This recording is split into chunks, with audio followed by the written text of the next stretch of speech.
So I started catching up to Chainsaw Man. Nice. Again. Where it's at right now, it's pretty fucking horny right now. It's worth it to catch up. I know it's like miles difference from what like the first season was supposed to be. It's like we're trying to get back to that. That's what the story is going on right now. And what happened with this latest chapter, it's like unbelievable. Like he's almost at, I guess, season 1 point where he's back to like just not giving a shit about anything and just killing everything. You know how it starts where he's living with a bunch of dogs and Nayuta. That's like his love right now. He's not Chainsaw Man anymore. He's just taking care of everybody.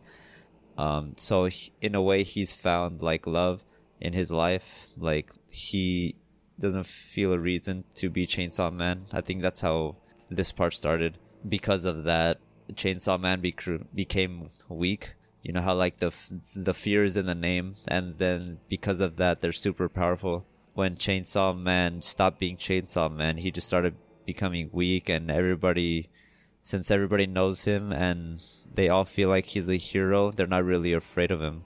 I guess this whole thing is famine and war. They want to kill Denji, which is like Chainsaw Man, but they secretly, dude, they want to fuck him. I know that for a fact, because like what happened after this chapter, bro, it's unbelievable. It's crazy. I love it. Which is wild, because like it's not as bad as it was in the beginning, you know, with like what's her name, the girl with the eye patch, and how she basically was just grinding on top of Denji. Oh, the bomb girl, right? It's not that bad. The bomb girl, right? Not the bomb girl. The head of the organization, or not the head, but like the captain. Remember that dude with the sword, with the fox? I forget their names. But his teacher, the chick who smoked cigarettes and drank a lot, like it was not as bad as that. It's just like a lot of tongue action. I can see where there might be some problems animating this, which I hope they do. It's just gonna be kind of slow because there's a lot of exposition and the days after Chainsaw Man. So a lot of that was just to say Chainsaw Man still horny. It's getting better. I'm always on the lookout for when this thing might turn Fire Punch. I feel like if it really had to like follow a trend or something like that, it's gonna come around to like to a point where like his life just gets super fucked, like a permanent fucked. I don't want to spoil, but I also want to throw out theories.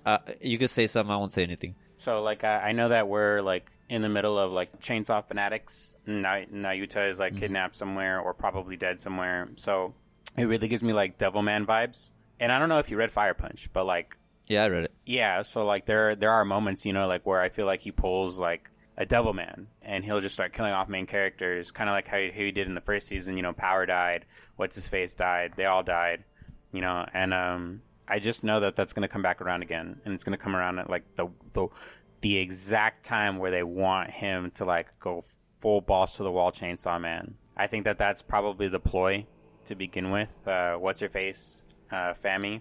A means to an end, even using war to do that, just to really get him into a position where he can just be like, all right, I'm going to strip everything away from Denji so that he has no choice but to do Chainsaw Man.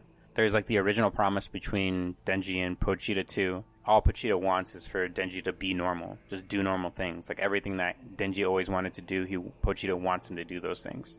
I guess basically to fulfill his part of the contract, he's just able to do these things. Chainsaw Man isn't really needed. That's the reason why everyone was so, like, I think, obsessed with trying to bring him back. Because now he's, like, in a world where they're not really, like, super reliant on Chainsaw Man. The Demon Hunter teams. The Demon Hunters, yeah. Right. They still have the government orgs, like, all that other stuff. They just, like, kind of have him as, like, the face for demon hunting, you know, like, the hero. But at the same time, I don't really feel like he's exactly necessary. I mean, they did go through, like, a whole, for what seems like was maybe, like, a month, 2 months of him just not being Chainsaw Man. I don't know if it'll keep going before the year is over. You know, I don't know if it like passing this year, if the manga will still be going, because I think that we're probably getting to that end point where like you know, he's probably going to lose his life. I don't really see there being a good ending. As soon as I read Fire Punch, I was just like, there's not going to be a good ending to Chainsaw Man.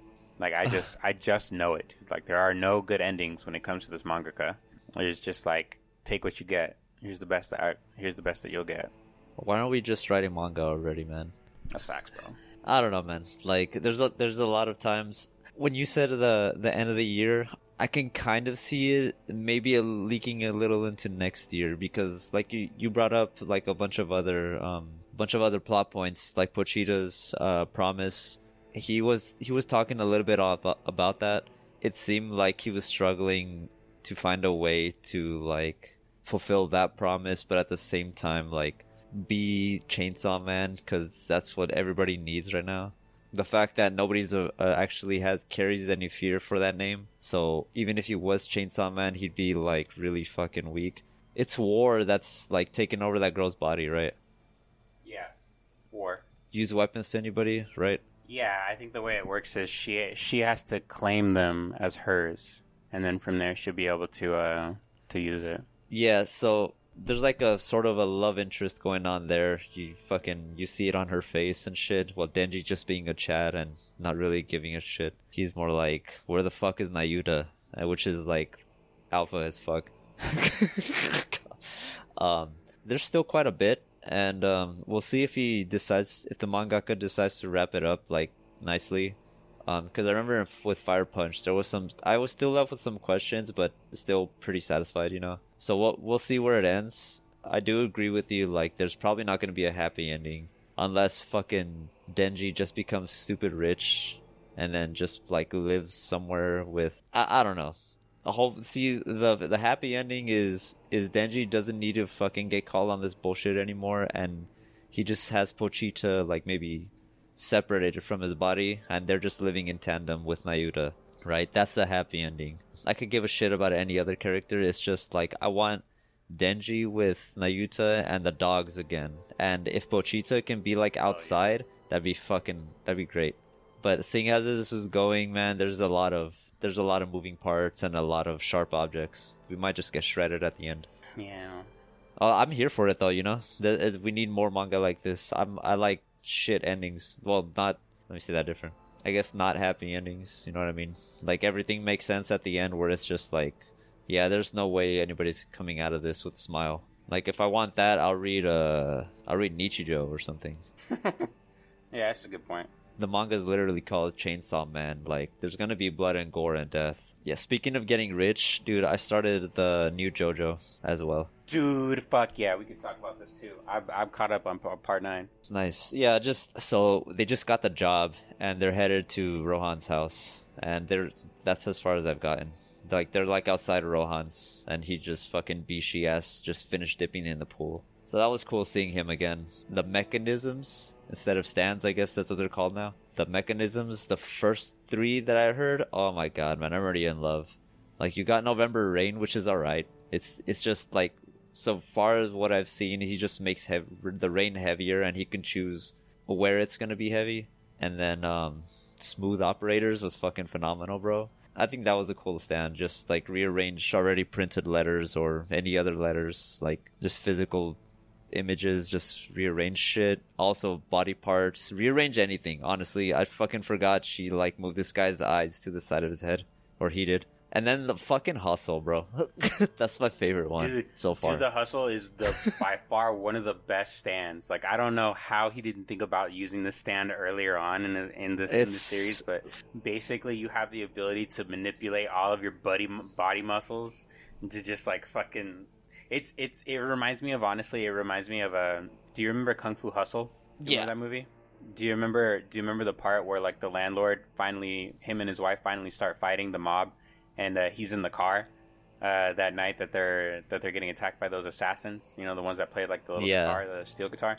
Yeah, and then she's in the front, he's in the back seat. Every time they punch him, it just slips off of him and punches the other guy, like some sort of a sponge guy or soap guy. Basically what I think about every time I see him do the hustle. Like, if he's not legitimately grabbing something, it's fucking hilarious, dude. Like, dude, it's so good. I won't try to give too much away, but like later on in the fights, you get to see more of Do the Hustle, and it's just I can't wait. Good. It's really good.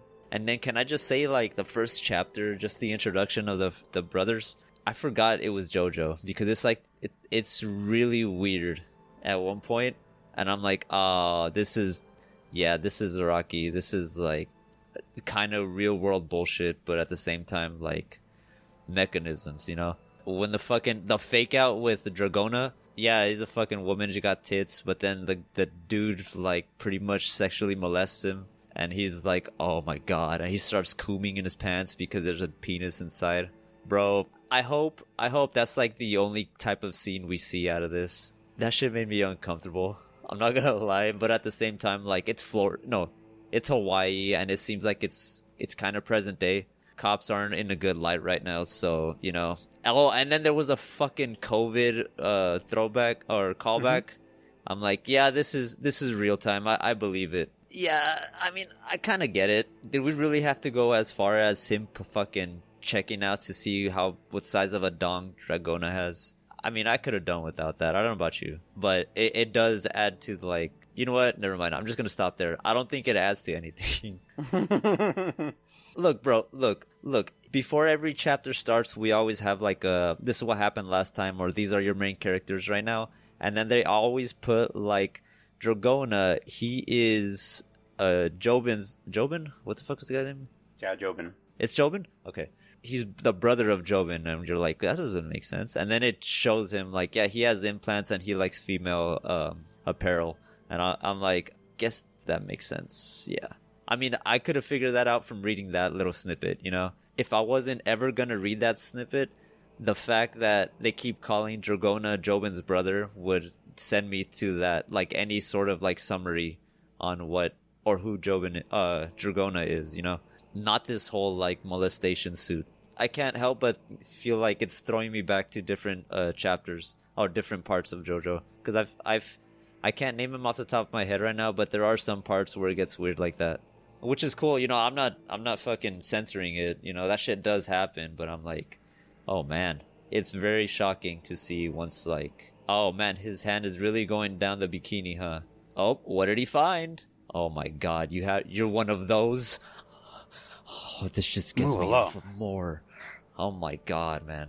But yeah, I can't wait to see what else is gonna happen. I mean, I'm already excited for Rohan, because you know this motherfucker is gonna have the house trapped and Heaven's Door is gonna be active.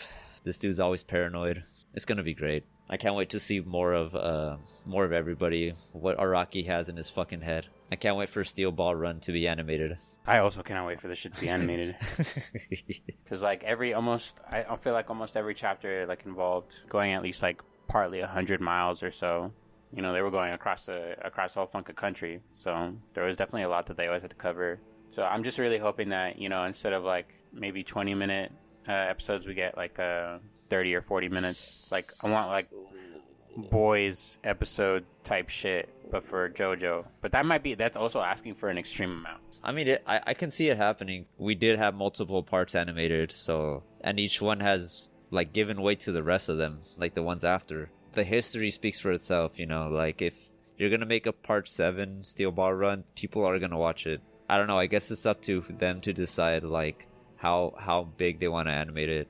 But I could definitely see that happening, because there is a lot in Steel Ball Run. Maybe like a 2-parter for 2 seasons, maybe 3. I'm just looking forward to Ringo Road again. Oh my god, man, that's gonna be like 2 episodes. Some of these fights are gonna be so good. No, it's gonna be more than 2 episodes, because that fight was like 7 or 8 chapters. Yeah, and I will say like some things get translated like so they come out quicker. You know what I mean? Like you get like this whole fucking page of exposition, whereas it's just like maybe just a panel of animation, and then the guy's just talking, and that's it. So it might be like a little less, but you know what? The fact that like we're just gonna be repeating 6 seconds so many fucking times shows that like it's not gonna be that much of a hassle to animate, hopefully, since they are just gonna be using the repeated panels. There are some stands that use like time in their powers, so where like you just replay a certain moment over and over again until you actually beat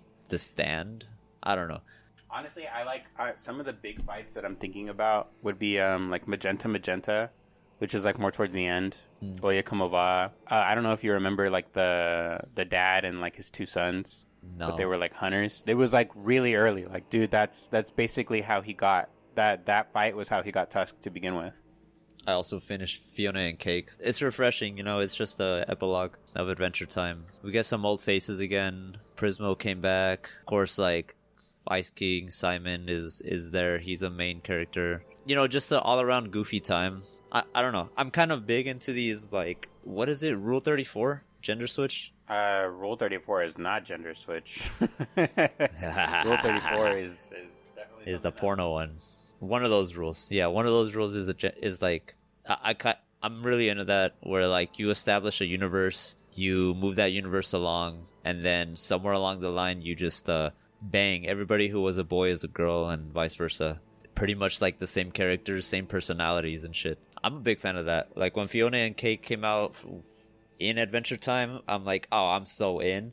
Except, I don't know, like character designs were kind of weird.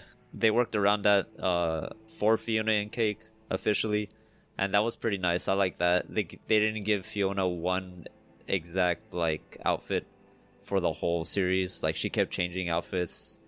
There was like a Mad Max version. It was pretty cool. God. So, like, you know how it's an epilogue? I don't want to spoil anything, but Finn's dad is there, right? He has this fucking jacket. You remember that army jacket he had? Yeah. It ends up finding its way to Fiona, and she wears it for the rest of the season. And I gotta say, dude, it's pretty cool. Fiona in a fucking jacket with a bunny hat. I fuck with it heavy. But it's still, that's not like till like maybe the couple last episodes. It's an easy watch. I'd watch it now just so that like I don't have to like binge watch it later. It's a great time. Did you watch the B-mode? Yeah, I did. Yeah, that's a great one. That's actually probably one of my favorite ones. Just a prequel of BMO. Have you been watching anything else, like anime wise? I started Gintama. I've been wanting to start that for a while. English or Japanese? Japanese. It's pretty, yeah. From what I remember watching it when Grant showed me, dude, it's just like it. I think I've yet to see any of those. Well, I mean, I just started, so I can't really go anywhere lore-wise or like character development-wise, but I'm just waiting for like the parts where it gets real. Right now, we're just goofing off and shit. He just met Shinpachi, the girl. Fuck, I forgot her name. Kagura. No, they met Zura right now. They met Katsura right now. Well, dude. It's not Zura, it's Katsura. Yeah. I don't know. I guess we're gathering the pieces right now of some of the pieces of Gintoki's past, since he was like what was he? Shinsengumi? No, he wasn't, right? He was something else, some kind of special ops. A Ronin. I guess that's the best way to put it. Not really a Ronin because he didn't work for anybody, but he's I think they talk about it a little bit with Zura, but basically they used to go to school together. Like that's just what they talk about a lot. That they just went to school together a lot. They knew each other since they were kids. I don't really want to put like a label to it, but yeah, like the closest thing that I can like say as a label would be like he's a guerrilla fighter. You know, the whole plot is aliens invaded during the feudal era. Yeah, and he was in the war. Yeah, exactly. Like they just showed that Katsura and Gintoki were both fighting in there, and then Gintoki just like deserted, laid low. Katsura found him to ask him to rejoin. I don't think I finished the episode, but. You know, I got a ways to go. I can't wait to see, or I can't wait to talk about it more because you guys keep telling me this is one of those where it's like character development and the lore is strong in this one. Yeah. And right now I'm on a huge kick of that. I think some of the best episodes you'll find are the non sequitur ones. The running gag jokes. I wouldn't say you got to pay like super close attention, but you got to at least understand like the characters when you watch them, even the non sequitur ones, because it'll go into like just, you know, like what kind of characters they're attracted to, what kind of characters they're not attracted to, what they like, what they don't like, of course, just the usual stuff. But like you even get like introspective on basically the secondary and the tertiary characters, because not every episode is going to be about Gin, Shinpachi, or Kagura. They're just going to be involved somehow. One of my favorite episodes earlier on, it's not really a spoiler or anything like that, but you're going to meet this guy with glasses. I don't know if you've already met him already, but like he's got like red hair. He wears like kind of like an open red thing. Is he an Amano? No, he's not an Amano. He's human. But like I said, you'll see him soon. Like one of the very first episodes, like they meet a certain alien, and they're hired to like bodyguard him or like take his dog on a walk or something. I don't remember. That's cool. Yeah, I'm gonna binge that one actually. It's good, dude. It's really good to have like just when you're not doing anything, like just something to watch in the background. Yeah, that's my break time show. So maybe 2 episodes a day when I'm at work. If I'm not fucking melted by this heat. God damn it. Speaking of fire or under fire, fucking Assassin's Creed Shadows there's a petition going to cancel it in Japan because of historical reasons. I don't want to dumb it down, but I want to say it's a bunch of incels crying because video game not accurate to history. Assassin's Creed especially, like, come on, dude. It's a silly retelling of, or I don't even know if it's a retelling, dude. Like, they just took a big name, and I feel like people are just, like, crying over that because it's not exactly to what they want. I don't know. Like, the backlash for this seems, like, really, really weak. In the past, with the Ubisoft and Assassin's Creed, like, a lot of this shit is just made up, dude. It's not accurate to history. You shouldn't take it that way, you know? Like, who cares if they brought in Yasuke, a black samurai, to... Like, he was there already, and there was already fuss from that, but this is a different one because this one is just saying that Ubisoft is, like, disrespecting the samurai culture. But what is Sekiro, dude? What is Neo? And what are all these books, you know, about a white man coming into Japan? I don't know why I'm making it about race, but it's like, that's like the one that comes to my head because it's the Shogun, right? But there wasn't really a guy going to Japan, right? Was that based on a true story or not? This shows how much I know. Really want to just, like, on record, just say who can say, like, how do we not know that there weren't, like, records of random Englishmen, you know, who and just ended up, like, as merchants or pirates or whatever, and just ended up in, like, a different country for the rest of their life or something, you know? It's not really so much about whether it's real or not, whether it's, like, historically accurate, at least not from my standing. To me, it's about, like, how realistic the story can become, whether it's an actual, like, fiction or not, if that makes sense. Like, to me, the understanding is this Englishman ended up in Japan. He was, you know, making arrangements as a merchant.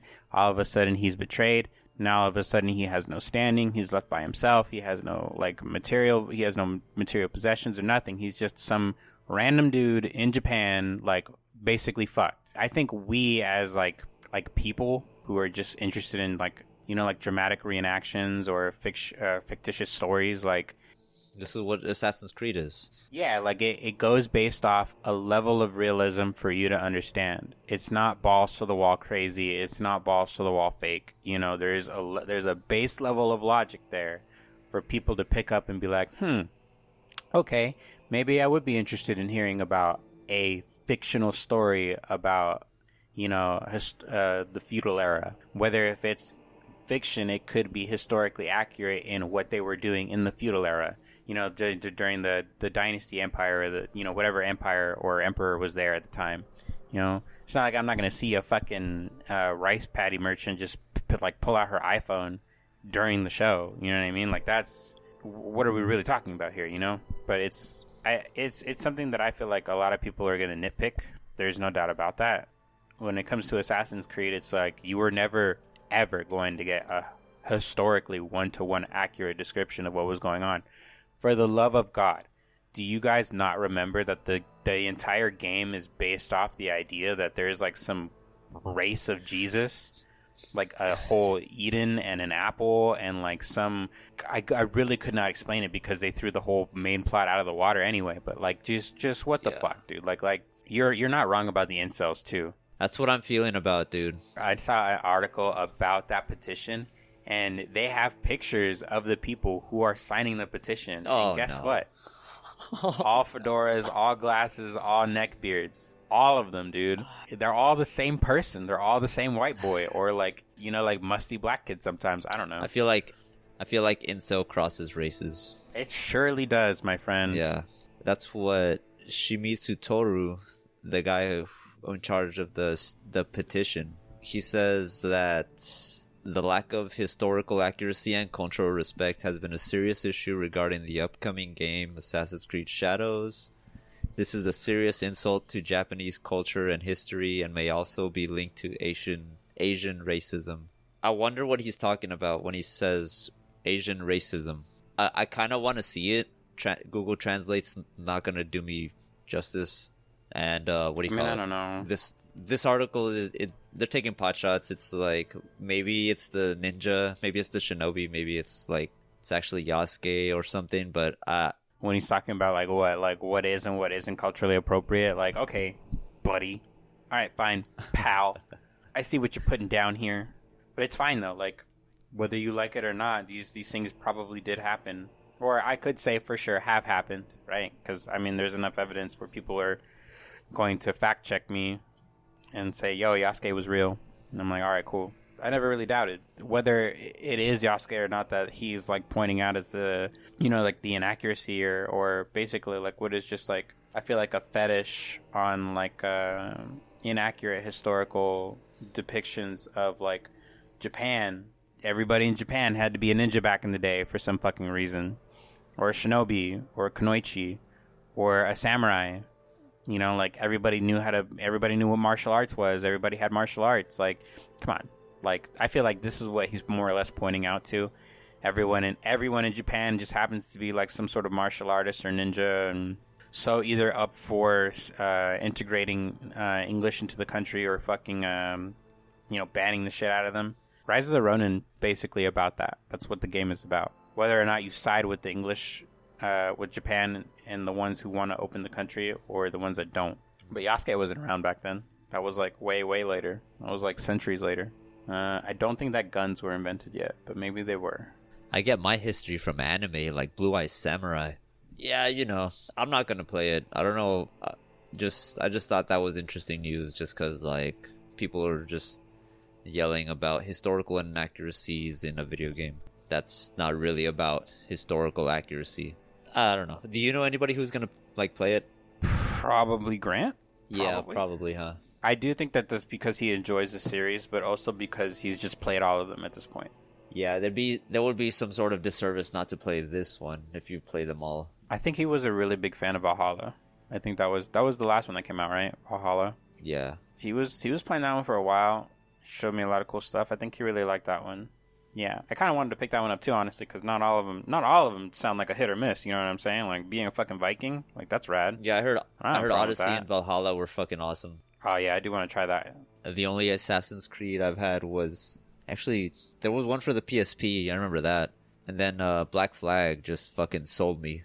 That's the one that you played, Black Flag? Yeah, man, that shit. Ooh my god, just to be a pirate and look for these fucking legendary ships just to sink them. That was the last thing I did in that game. I fucking leveled everything up, and then I'm like, alright, there's nothing else to do. Everything collected. Let's go hunting. And then I stopped playing because I beat everything. Yeah, that game, nice. That one was great. So Odyssey told me like, I think Valhalla kind of had the same thing, where it's like you're in a ship and you're with your boys and you go pillage Viking shit.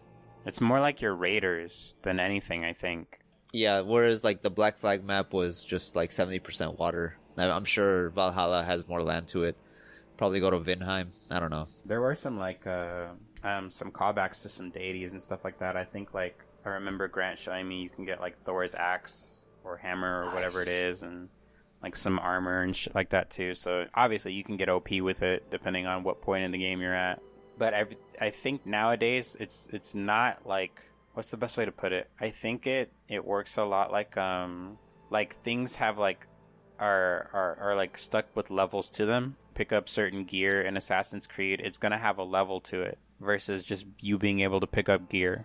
You know what I mean? So I think that they have made some adjustments to this and like have like now made way, because I think, and a lot of this is just me just going based off the cuff, not really like fact checking or anything like that, and that's fine. I can be wrong. That's the show. But my understanding is like the way that the game works now is there are stats involved. Your character starts at level 1, you do things, you get XP, like you're essentially building your character from the beginning to the end. It's not like, for me, I remember Assassin's Creed playing a little bit differently. Like Assassin's Creed 2 was the one that I played. I didn't necessarily 100% it, but I did a lot. Like I did pretty much almost everything I could do. That game was just like stealth type sandbox game. There was a sandbox, an open map. There were different areas, like different cities, because you were in Italy, and you would like go around doing the objectives, doing like the map objectives, because they were like specific objectives to do in each map, then the collectibles and all that other stuff. Aside from all the story stuff, they didn't have XP, if I remembered correctly. Everything was just like you do missions, you do side missions, you gain items through the main mission. So like as you play the main story, you unlock like all like the weapons for the character, like the glider, just full functionality basically to the game, like all the things that you can do, throwing bombs, throwing knives. They didn't have shurikens back then, I don't think, but like just things like that, you know, like assassin stuff. Yeah. So the game works different. Like that much for sure I can say. It's no longer the same game. To me is like they were picking up, and I don't know why exactly they did it like that, but I feel like they were picking up like the way that people were like really stuck to those single player games back in the day. Closest game that I can relate to that kind of reminds me of this is like the Division. Again, you level up, you do a whole bunch of stuff until you get to like a soft cap or something, and then like the rest of the time you're just going around collecting gear that's like legendary and also around your level, so you can build into that gear. Your whole character is just set around some build that you have like at level 30 or so, with like your ultimate weapon and all of your fucking accessories or equipment that like builds into the status effect of your weapon or whatever the fuck. You know, like it just totally went like RPG for me. I feel RPG is probably not the word I want to use, but like stats and all like, that loots. Yeah, like a loot system type game. Okay. And again, I could always be wrong about a lot of that stuff, but that's just what it seemed like to me. Because I saw the one before Valhalla, where you had like the two main characters. I think it's like Greece or Athens you're in. That game also worked like that. Go around, you level up, you get new equipment, new items, and they like gear off your level, all that other stuff. So Ubisoft has changed the game for sure. I think Tom Clancy is also a Ubisoft game, so that would totally make sense to me that they would just take the fucking level up system from that game and put it into Assassin's Creed. I wouldn't really say it was a good quality of life change, at least from outside of the box. I guess I'll have to try it out myself and really get into it if I wanna like see it for myself. But it just like, I mean, we can take this idea with other games like Suicide Squad. I think they had to make some tweaks before it came out, but Suicide Squad was more or less going to be a 1-to-1 of shit like that. Just going around collecting shit, doing that. And it's, for whatever reason, it's also a live service game. It's like you have to be online to play the game for some reason. I don't know why. One game that I want to talk about recently that's near and dear to my heart, and we're actually seeing some new content for. We got a surprise announcement, or at least it was a surprise to me, a few days ago, on a Dead Rising remaster. Fucking radical. It's been a while for that. The original Dead Rising, I think it came out in like 2006, 2008. It was a really good, I don't want to use the word competitor because Capcom also makes Resident Evil. It was a good like zombie franchise. I guess I would say I could compare it to Resident Evil. I fucking loved it, dude. Like that game like definitely cured my boredom so much as a kid. Like there's so much to do in that game. It was one of the greatest ingenuitive things that they can do for a sandbox. Their whole idea was the story for the game takes place in 3 days. From the time that you get there to the time that you're done, you're on a timer. The timer never stops, never pauses. So you're like on an active timer to do things and make sure that you have certain objectives completed before you end up leaving. And the good thing about this game is they go into different branches depending on what objectives you're able to complete on time versus what you don't complete on time. And even if you don't finish the game, like if you don't finish the main mission, the game will keep going.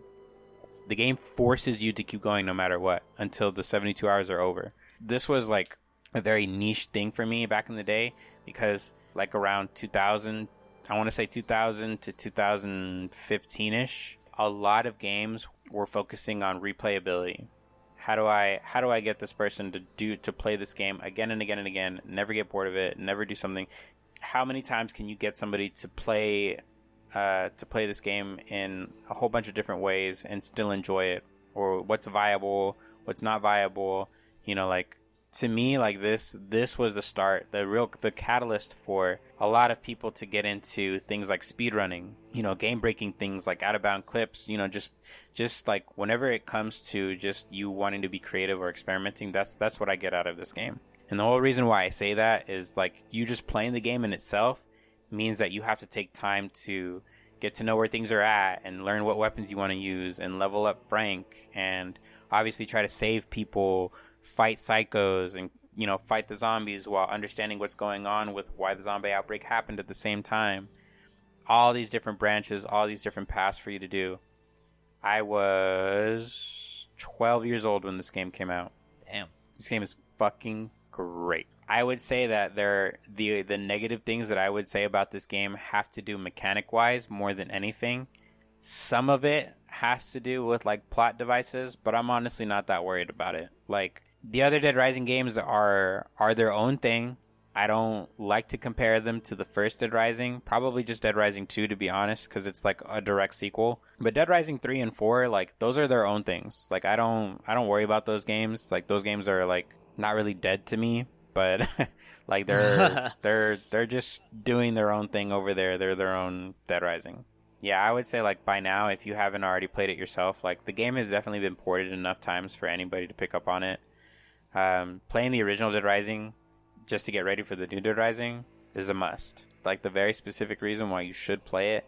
This game is very fast. Like things will happen, like I said, very actively. And you need to get a handle on what to do, when to do it, and how to do it in a quick manner. Or you can just fuck around, which is what I did for the majority of the time, like as a kid, not knowing a lot of the story stuff. They make the game fun by giving you all sorts of weapons to use, giving you all sorts of costumes to use. You're stuck in a mall for 3 days, and all you have around you are all of the shops, all of everything in the food court, everything like that. I think one of the immediate things that I did when I first played the game as a kid is I wanted to go around to every store, and I wanted to change clothes, and I wanted to just like customize Frank. Like back in the day, like I would have like definitely fashion shows the fuck out of that to get him something cool. Yeah. And I always end up getting stuck with the same thing. You do certain objectives in the game, as a Capcom game would do, and they reward you with bonus shit. If you weren't aware, Jerry, Keiji Inafune, he wanted to do like an Easter egg for Mega Man. So what he did is, if you're able to do certain objectives, one of them being if you kill, I think it's like 53,000 zombies. Like let's just round it off, 54,000 zombies. If you kill 54,000 zombies in the game in one sitting, you get the Mega Buster. There's also the Mega Man armor. I don't really remember how to get the armor. I think a lot of it has to do with like getting like certain endings and certain characters rescued or something like that. I don't really remember. But it's really rad. It's really badass, man. Like honestly, like there's just so much for me to say about this game that I can keep going, but I'm gonna stop because I'm talking too much. That's what we call passion. That's fucking right, dude. Like the amount of like time and effort that they put into Resident Evil from 4 to 8, technically, because I think they're working on 8 now. He's just not mentioning anything about 8. I can't really say that I agree with the direction that they went in. Change is really hard for a lot of people, but 7 and 8 were just like too different for me to really like want to keep playing. I don't know. I guess like the way I would say it is, it really just stopped being Resident Evil for me at that point. It wasn't Resident Evil for me anymore. It was just like a different horror game. It's really changed a lot. At least with this remaster that they're doing for Dead Rising, like where the engine is updated so that it's the Resident Evil engine, but we're still keeping the same mechanics for the game, which of course should be expected from a remaster. There are hopefully going to be some quality of life changes, again, like to the mechanics thing that I mentioned earlier when it talks about like the negative aspect of the game. I would definitely give my left nut for this game when it comes out. It's going to be fucking rad, dude. Like the tons of hours that people are just going to spend like just doing absolutely nothing in this game and still having a good time just because of this insane shit that you can do. You can use soda cans as a weapon. It's not a very good weapon, but you can chuck soda cans at enemies. I'm thinking of like the most weirdest weapons that you can do. You can spit. I forgot. You can actually spit at zombies. That's a real weapon that Frank has. If you don't have any weapons equipped and you try to like aim like you're about to throw something and you press the action button, he'll just spit at people. And I think that you would like it too because it's not like it's not like, you know, it's a full on like he's like it's a hawk tua. He's got loogies.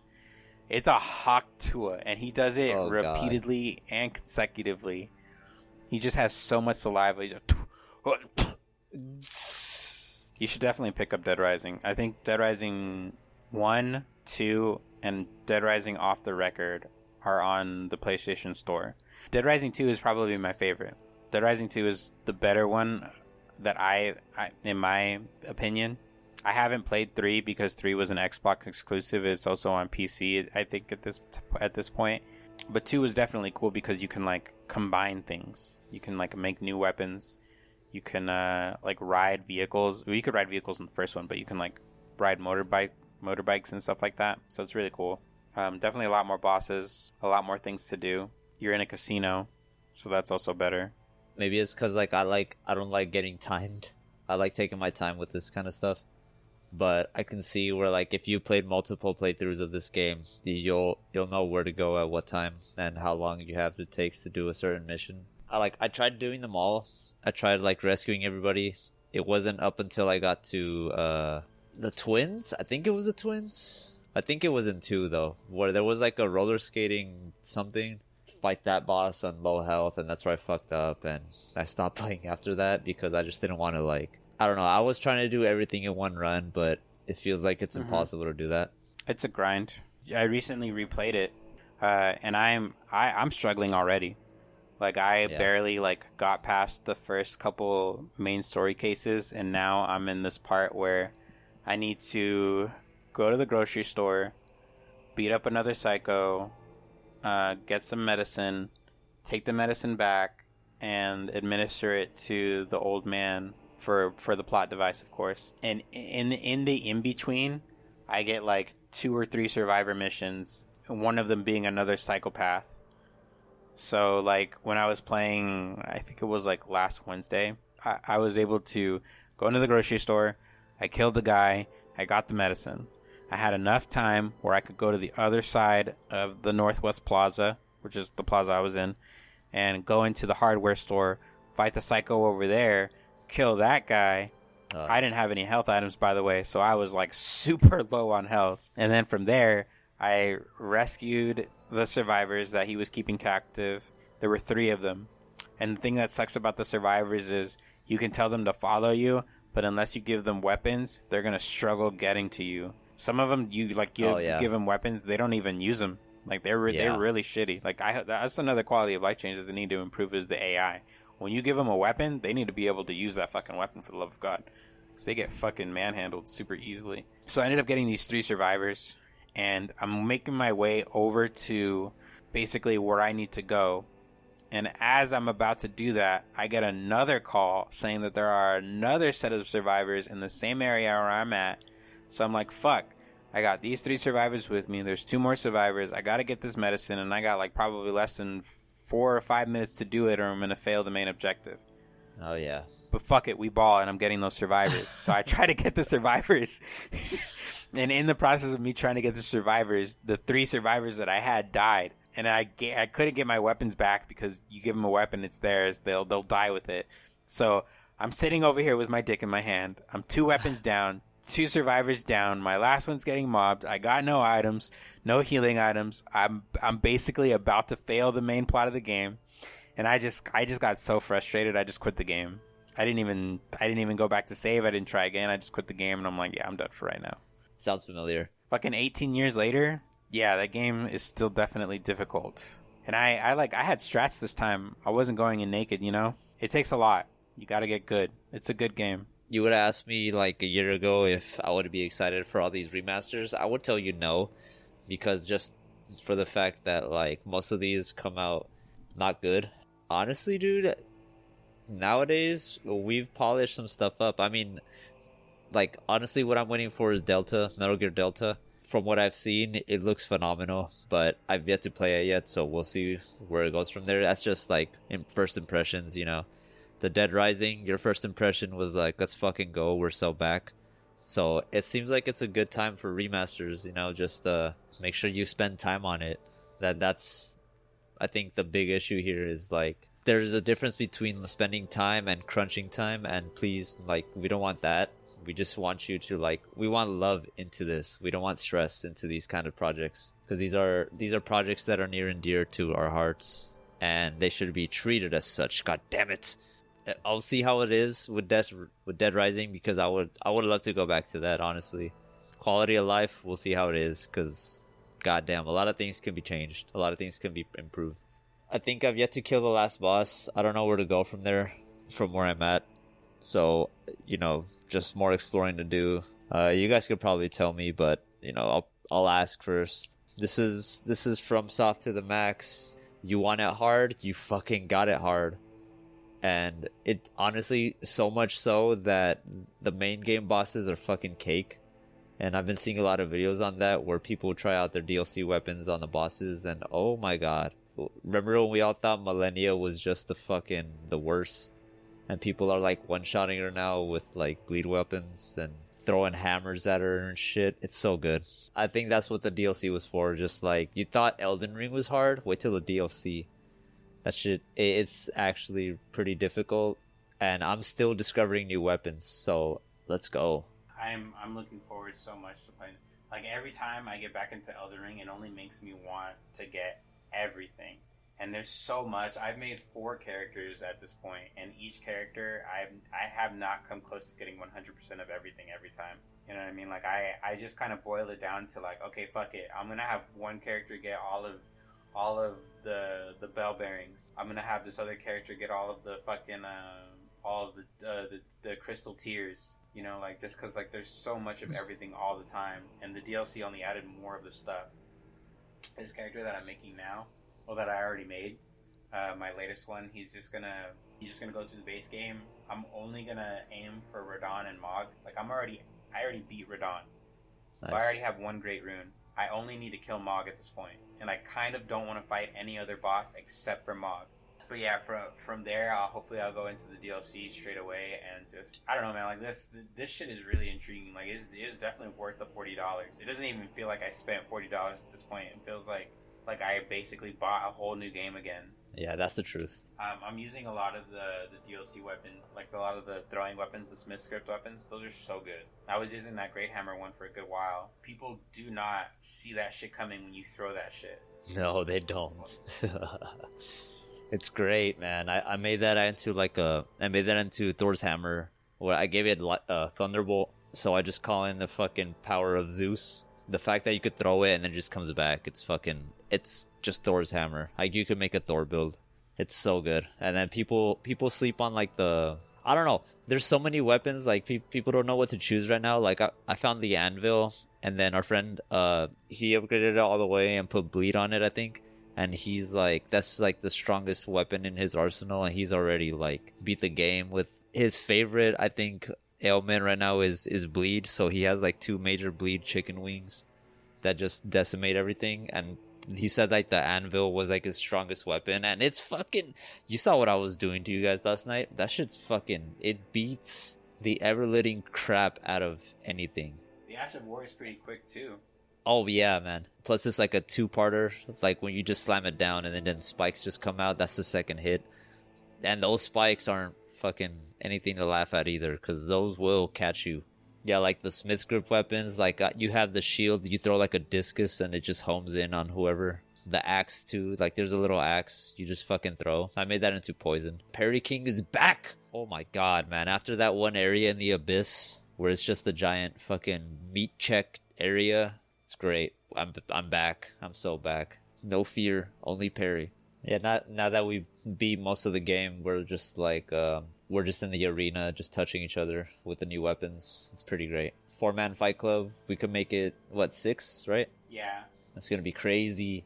Yeah, exploring is fun, but honestly, the arena is where it's at when you have people who are down to just like throw hands with you or throw weapons.